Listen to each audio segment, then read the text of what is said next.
He told her, straight-faced over dinner, "You was just somebody to lay next to." Marquell? He mine now. She didn't scream. She didn't cry. She just whispered, "No. He's mine." And then she pulled the trigger. A husband. A wife. And the man they were both secretly in love with. This isn't just a love triangle, it's a ticking time bomb. One that exploded inside a modest home in Jackson, Mississippi, leaving one man disfigured, one woman behind bars, and the one person at the center of it all, vanished without a trace. Marsaye and Odell Copeland looked like any other struggling couple, trying to hold on to the scraps of a crumbling marriage. But behind closed doors, their love was a battlefield, obsessive, toxic, territorial. And the man who came between them? He didn't just play with hearts, he played with fire. What happens when obsession disguises itself as love? When betrayal comes from both your lover and your husband? And how far will someone go to keep what's already slipping away? Before we dive into this bone-chilling case of betrayal and bullets, hit that like button and subscribe. Where love, lies, and lethal decisions collide. Marsaye Copeland was the kind of woman who didn't take mess from anybody. At 34, she'd built a tough exterior, sharp-witted, fiercely independent, and always walking with her head high, even when her bank account was low. By day, she worked as a home health nurse, caring for elderly patients with patience and grace. By night, she came home to a man who barely looked her in the eye. Odell Copeland, 38, was a shift supervisor at the local steel mill, the kind of man who thought silence was strength and anger was power. He had this way of disappearing for days without explanation, then showing back up like nothing happened. He was hard, proud, and always one wrong word away from slamming a door off its hinges. People who knew him growing up would say he was set in his ways. But Marsaye knew the truth. Odell was a man boiling beneath the surface, always 2 steps away from exploding. Their marriage? It wasn't built on love. It was built on convenience, survival, and a shared fear of being alone. 6 years of cold silences, whispered phone calls, and broken promises. 6 years of giving more than they got, of hoping things would get better while knowing deep down they never would. Marsaye would sometimes scroll through old wedding photos, wondering how they'd gone from smiling in white linen to not speaking for days at a time. But the truth?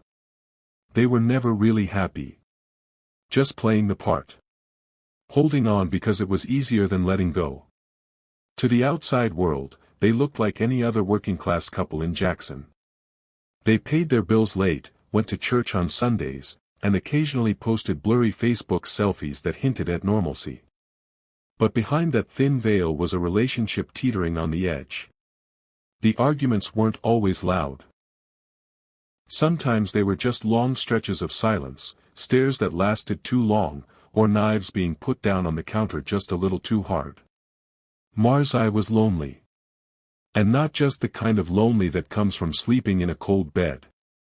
She felt invisible, like a ghost walking through her own life.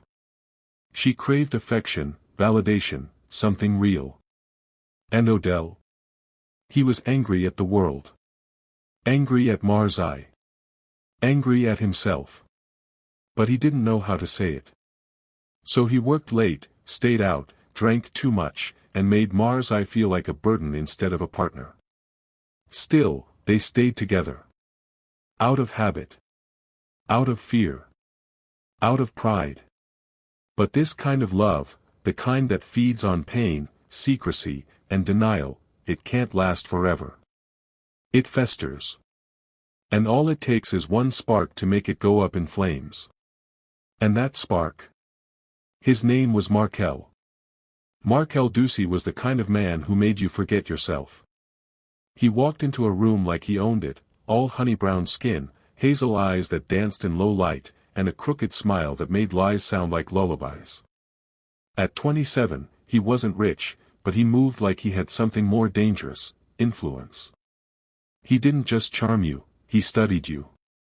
He watched what made your eyes light up, what made your breath hitch, what you were too afraid to say out loud. And then he gave it to you, in just the right dose, until you needed him like air. By night, he poured drinks at a club on the east side of Jackson, the kind of place where neon lights masked broken dreams and regret smelled like perfume. On weekends, he danced. Not for money exactly, but for attention. For applause. For control. That was Markell's addiction, not sex, not money, not even love. Control. Marsaye Copeland met him on one of the loneliest nights of her life. It had been one of those arguments, the kind where Odell didn't raise his voice, but his silence cut deeper than any insult. She'd gone out to forget. Just for a drink. Just to feel like herself again. And then she saw him. Marquell didn't come on strong. He knew better. He watched her for a while. Waited for her to catch him looking. And when she did, he smiled like he'd been waiting his whole life to meet her. By the time he asked her name, she was already his. They started meeting in secret. Long talks in his car. Cheap motel rooms that felt like five-star escapes. He made her feel seen. He complimented her hair, her curves, her laugh. She started dressing different. Wearing perfume again. Buying him gifts he didn't ask for, watches, shoes, cash apps late at night just because he said he missed her. She didn't just fall, she sank. To Marsaye, this wasn't just an affair. This was rebirth. She wasn't Marsaye the wife anymore. She was Marsaye the woman. Desired. Chosen. Alive. What she didn't know, what she couldn't imagine, was that Odell was seeing him too. Odell met Marquell on a drunken whim, one Friday night after a fight that pushed him further than usual. He ended up at a bar he'd never been to before, with rainbow lights and unfamiliar rules. And there he was, Marquell, with the same smile, the same eyes, the same slow-burn charm. It was supposed to be a one-time thing. A mistake. A secret to carry to the grave. But something in Odell cracked that night. Maybe it was the years of pretending. The pressure of being a man's man. The loneliness he never admitted to. Whatever it was, it pulled him back to Marquell. Again. And again. For the first time in his life, Odell told someone the truth. About his confusion. His shame. His pain. And Marquell, he didn't flinch. He didn't judge. He listened. And when Odell said he was done with women, he meant it.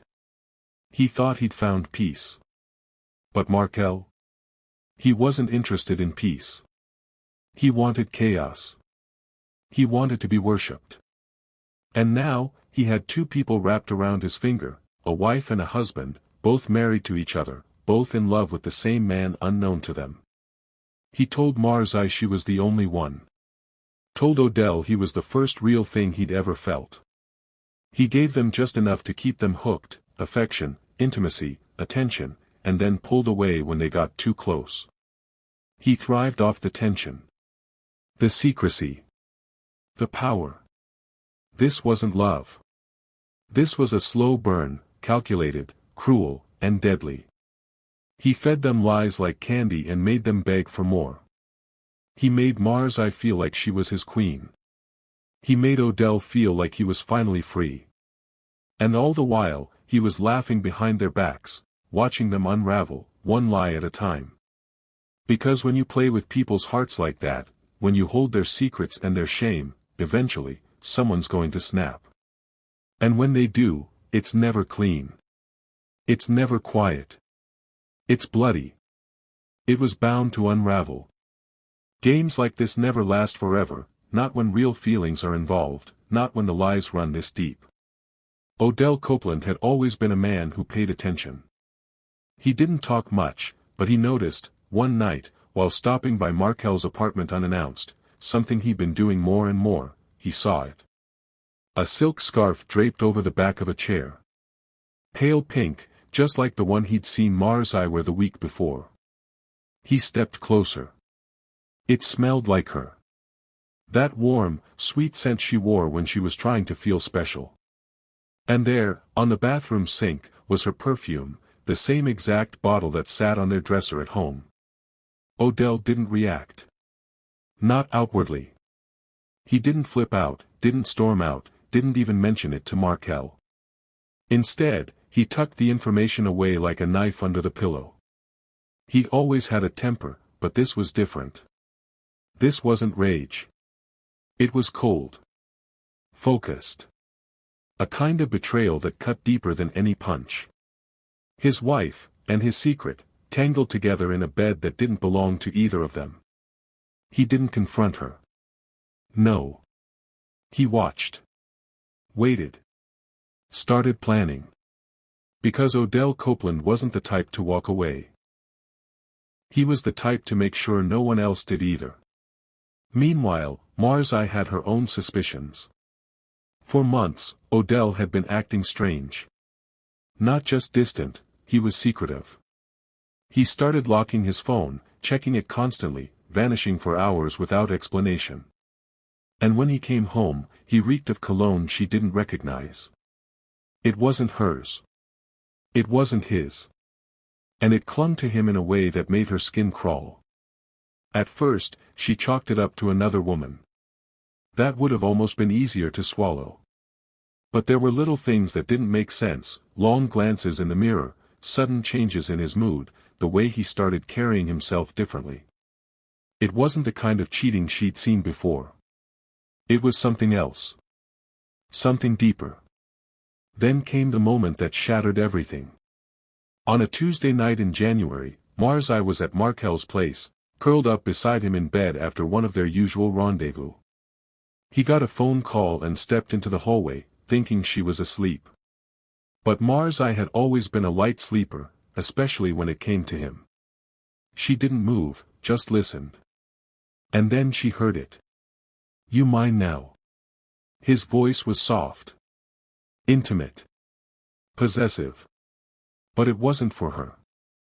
That sentence, just 3 little words, pierced straight through her chest. Marquell had never said that to her. Not like that. That wasn't her man on the phone. That wasn't her moment. She lay there, eyes wide open, heart pounding in her ears. She didn't say a word. Didn't scream. Didn't cry. But something inside her broke. And when it did, it didn't just crack, it collapsed. The next day, she waited until she knew Marquell was at work. She still had a spare key from when he trusted her, before he started slipping away. She used it. Let herself into his apartment with a calmness that scared even her. She went straight to his laptop. Password, still the same. She pulled up his phone records, digging through call logs, texts, anything that could confirm what she already knew. Then she opened his Cash App. Her stomach turned. Odell's name. Her husband's name, right there, tied to emojis and late-night payments. The receipts were all there. But that wasn't the worst of it. She searched the apartment like a woman possessed. Drawers, cabinets, under the couch cushions. Then, beneath the bed, she found it, a shoebox, old and dusty, pushed into the far corner like it was hiding from the light. She pulled it out. Sat on the floor. Opened it. Inside were letters. Dozens of them. Folded, crumpled, some tear-stained, others smudged with what looked like cologne or sweat. The handwriting was messy but familiar, masculine, urgent, emotional. She unfolded one. "I dreamt about you again. Same one. You were mine, and no one else mattered. You make me feel like I can breathe." Another. "You don't have to pretend with me. I see you. I want you. Just you." At the bottom of every note, the same initials. O.C. Odell. Her husband. Marsaye felt the air leave her lungs. She couldn't breathe. Couldn't move. Her whole world, her asterisk marriage, her affair, her identity, all tangled up in one impossible, unforgivable truth. They weren't just cheating on each other. They were both sleeping with him. The same man. The only man either of them had truly let in. It wasn't just betrayal. It was humiliation. It was rage. It was heartbreak so sharp, it didn't feel real. And as she sat there on that floor, the letters in her lap, a new thought entered her mind, darker than anything she'd ever felt before. If he couldn't be hers, then nobody else could have him either. There's a stillness that comes just before the storm, a silence so thick it feels like the air itself is holding its breath. That's what it felt like in the Copeland home the night everything changed. But Marsaye wasn't afraid. Not anymore. Not confused. Not broken. She was clear. Cold. And calculated. After everything she'd discovered, the scent, the notes, the lies, she didn't scream or throw things or tear the house apart. Instead, she cooked dinner like everything was normal. She made Odell's favorite, smothered pork chops, collard greens, sweet yams, and cornbread fresh out the oven. She moved through the kitchen like it was any other night, as if her whole world hadn't just collapsed. She played old soul records in the background. Lit the good candles. Even poured him a glass of that top-shelf bourbon he only drank on special occasions. Tonight, apparently, was one of them. She wore the red silk robe he used to love, the one he bought her on their 3rd anniversary, back when they still tried. Her hair was pinned up just the way he liked it. Lips glossed. Eyes dark. But beneath the soft fabric, pressed against her skin and rage, was a Glock .40. Loaded. Safety off. Her brother left behind before he got locked up a year ago. Odell came home tired, grumbling about work, same as always. He didn't notice anything at first. He sat down at the table, took a bite, and gave her one of those grunts that passed for a thank you. But she watched him. Every chew. Every swallow. Every breath.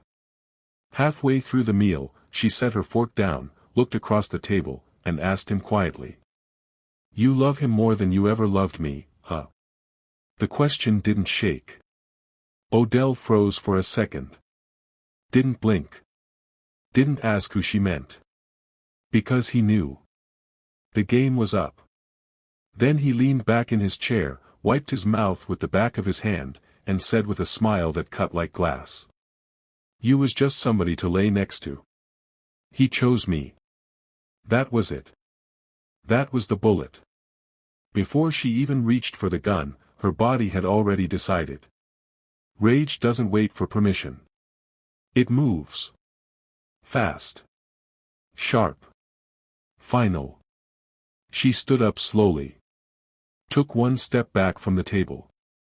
Looked him in the eyes, not with tears, not with anger. With clarity. No. He's mine. The gun rose like it had always belonged in her hand.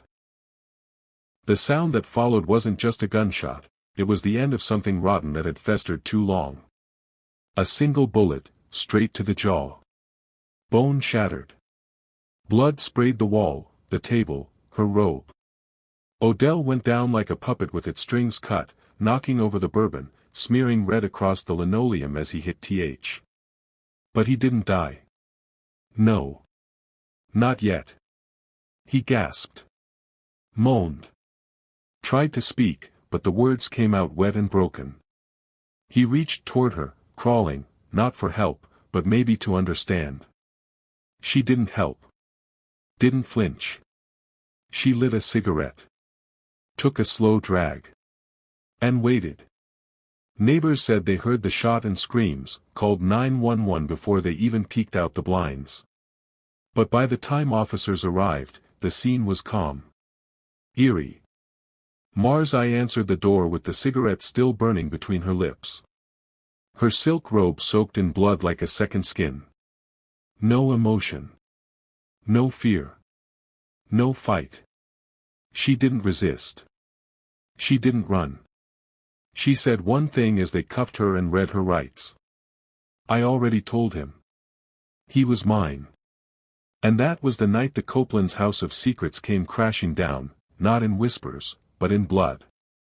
The shot didn't kill Odell Copeland, but it might have been Kinder if it had. What was left of him when he woke up in that hospital bed was barely a man. His jaw had been rebuilt with titanium plates. One eye, completely blind. His speech would never be the same. And the rage that once defined him? It had hollowed out into something quieter. Something colder. He'd lost his voice, literally, and somehow, that was the cruelest part. When word spread through Jackson that Marsaye Copeland had been arrested for shooting her husband in the face over a shared lover, the town lost its mind. And then came the trial. It was less a court proceeding and more a full-blown spectacle. Reporters lined the courthouse steps every morning. True crime bloggers whispered outside the courtroom, comparing notes and speculating who Marquell would side with. Even folks who hadn't been in the same room as the Copelands in over a decade suddenly had stories, theories, opinions. The prosecution painted Marsaye as a bitter, unstable woman, scorned, jealous, violent. They described her as manipulative, someone who couldn't stand being second choice. They showed photos of Odell's injuries, his wired-shut jaw, the scar that stretched from his ear to his throat. The jury winced. The audience gasped. It was brutal. But the defense? They had a different story. They painted a picture of a woman pushed past her breaking point. A woman used and discarded by two men who manipulated her emotions, who humiliated her, who shared a secret life behind her back. They told the jury Marsaye wasn't just betrayed, she was psychologically tortured. And when the truth came out, she snapped. Not a monster, they said. A human being. A broken one. There was one problem with both versions of the story: the man at the center of it all was missing. Marquell never showed up. The prosecution had him on the witness list. The defense wanted him cross-examined. But when they called his name, he didn't walk through that courtroom door. He didn't answer his phone. His apartment was empty. His social media scrubbed clean. Just gone. Some said he skipped town and ran off to Atlanta, where nobody knew him and nobody cared. Others claimed he was in hiding, scared someone else might come for him next. And a few whispered what nobody wanted to say out loud, that maybe he'd been silenced for good. With no Marquell to testify, no clear motive from Odell, and a jury torn between sympathy and outrage, the verdict came down hard. Marsaye Copeland was found guilty of attempted second-degree murder. 30 years. No parole for 20. She didn't cry. Didn't plead.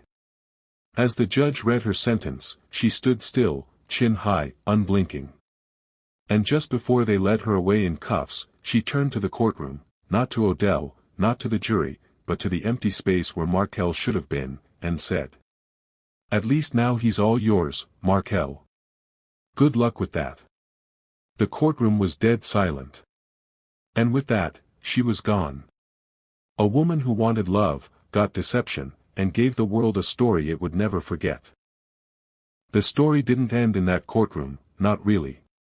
If anything, that was just the beginning of a new kind of silence. One that echoed through the lives left behind.